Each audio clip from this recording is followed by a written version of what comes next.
नमस्कार मित्रांनो आणि मैत्रिणींनो, आज आपण भारतीय संविधानाचे शिल्पकार, स्वतंत्र भारताचे पहिले कायदामंत्री व दलितांचे कैवारी, भारतरत्न डॉक्टर बाबासाहेब आंबेडकर यांचा आज महापरिनिर्वाण दिन. तर आज त्यांच्याबद्दल थोडक्यात माहिती आपण आजच्या व्हिडिओ मधून जाणून घेणार आहोत.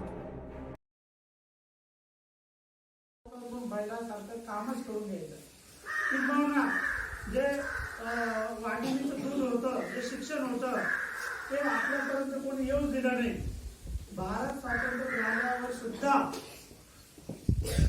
बारीक जर अभ्यास केला तर अजूनही 60, 70, 80च्या दशकात जे IAS होते, ते कलेक्टर होते, ते सगळे ब्राह्मणांचेच लोक होते.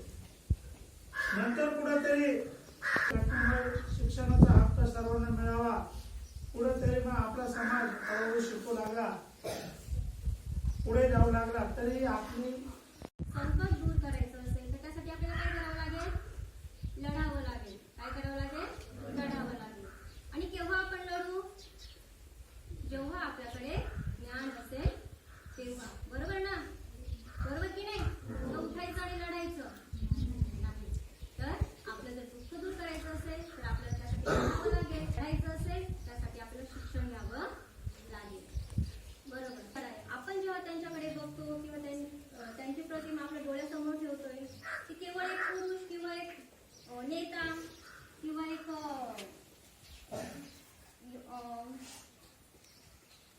समाजकर्ता म्हणून बघायचं नाही, तर त्यांच्याकडे काय बघायचं आहे? एक विचार.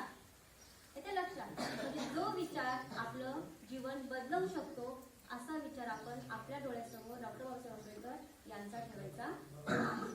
मी तुम्हाला शेवटी जाता जाता एवढंच सांगणार आहे, ज्या पद्धतीने डॉक्टर बाबासाहेब आंबेडकरांनी आपल्याला शिक्षणाचे दार उघडून दिलेले आहेत, तर त्या उघडून दिलेल्या प्रवेशद्वाराचा आपण वापर करायचा आहे.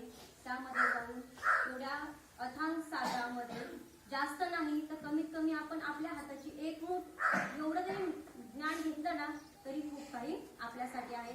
आणि तीच आंबेडकरांची जयंती आणि स्मृती दिन म्हणजेच महापरिनिर्वाण दिन हा आपण साजरा केला असं धन्य मानून तेवढा आपण आम्हाला चोरून लपून नव्हे तर मान सन्मानाने मध्ये जायला पाहिजे, मिळायला पाहिजे म्हणून सत्याग्रह केला. मग तुम्ही मला बाबासाहेबांनी मंदिरात जायचा सत्याग्रह करून टाकला, पाणी मिळत होतं पाण्याचा सत्याग्रह करून टाकला, शाळेत बसायला मिळत होतं शाळेत बसता येतं, कायद्या सगळ्यांना समाज देखलं जाते. मग राहिलं काय आता? आम्हाला काहीच काम राहिलं नाही. बरोबर आहे की नाही? कधी मत करू दे ऐकलं आपलं कामच राहिलं नाही ना काही आता. म्हणून सगळं आईच्या आरामात चाललंय ना. काही विचार करतोय आपण इथं जेवायचं बरं आहे. घरी आई बाबा कामाला गेलेले आहेत, मग काय त्याच्यापेक्षा बरं येतं. आणि घरी काम पण लावतात ना. मागच्या सुट्ट्यांमधून आले पाहिजे चेहरे सगळे कसे कावरले होते राखीमध्ये बटाटे उकडलेलं होतं. आता चेहरे तसे टवटवी झाले बरे दिसायला. आता ते वाट पाहत होते, कोणी म्हणत होतं सर